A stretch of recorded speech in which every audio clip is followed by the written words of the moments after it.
Super excited about this. So when I was a kid, and I'm going to age myself here a little bit, but when I was a kid, one of the coolest dudes that I ever saw on a television screen was Bruce Lee. Bruce Lee was a bad man, okay? He was just a bad man. He was super cool, kung fu. He just looked cool. I mean, he just looked like a bad dude. And as a young boy, I thought, I would love to be as tough as that guy one day, right? Bruce Lee was a bad man. So as, you know, and of course, you know, he's a movie star and television, all this kind of stuff, and then he dies prematurely. And so then he became this legend for me over time. And every once in a while, Bruce Lee, I hope these things are attributed to him correctly, but I got to give him credit because this is what's out there. So I hope he said it. If he didn't, it doesn't matter. It's still good. But every once in a while, I run past a Bruce Lee quote, Joe, that blows my mind. And I go from this boyhood, he was a boyhood idol because he was such a bad dude, you know, beat up all the bad guys. Good guy, right? Like the good bad man, right? And then I go, man, this dude was deep. So this is a Bruce Lee quote, and then I'm going to teach it to you, okay? But it's really about 3 clues to help you identify work that you really love, all right? And by the way, not just your passion, but mission. So here's what he said. He said the 4 idea principles are, number 1, find a human need, an unsolved problem. Number 2, master all of the essentials of the problem. Number 3, give a new twist to an old principle. Number 4, believe in your idea and act. That's a Bruce Lee quote. All right, now, I just want to focus on the top 3, all right? Because the idea here is, how do I get clear on the age-old question, what kind of work would fire my soul up? You know, in the almost 3 years now, the area of clarity that most people struggle with is passion. They can tell me what they're good at, but they have a hard time verbalizing what would you do if money wasn't an object, okay? So here are 3 clues in the Bruce Lee quote. And again, it aligns with what I teach, all right? Find a human need, an unsolved problem, okay? So this idea of what are the problems that connect you? Now, we talk about this as it relates to mission.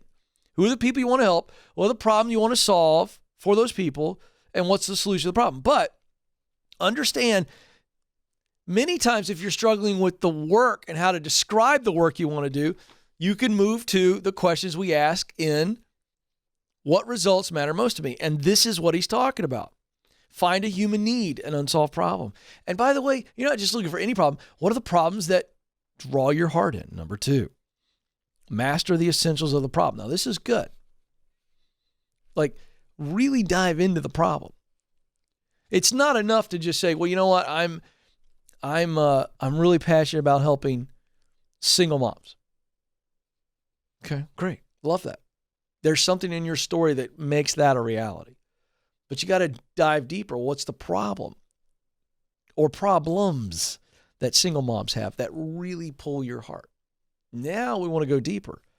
Master all the essentials of the problem. So let's dive into this.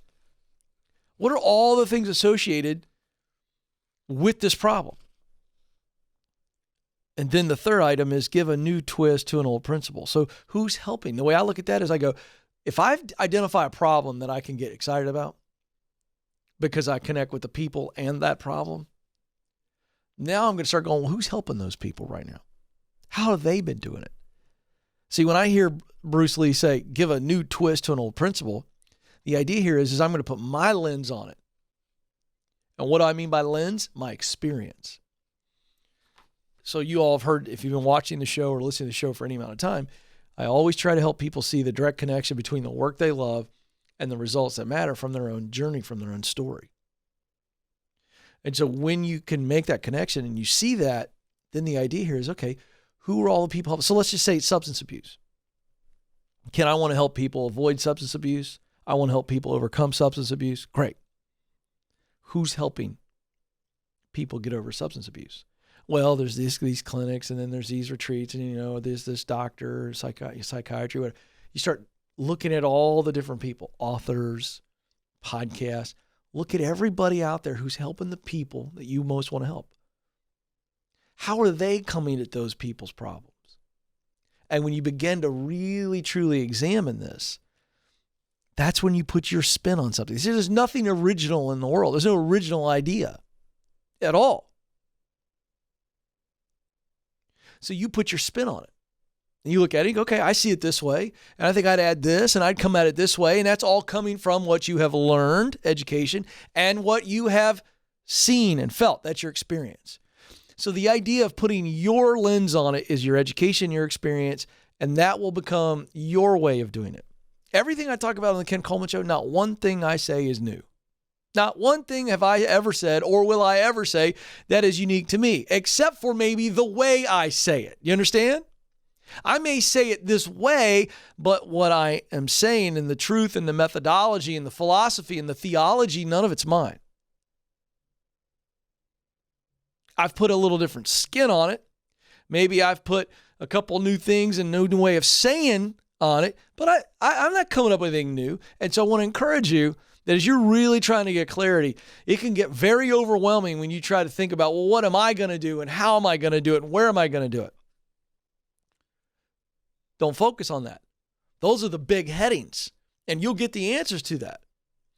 But you will only get those answers by first identifying, okay, the type of work that really makes you come alive and the result that that work creates that means something to you.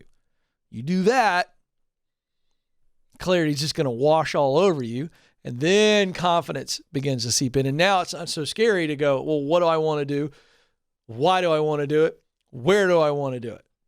How? All those big, giant questions. That all gets answered by simply diving in to the work you love and the result of the work that matters to you.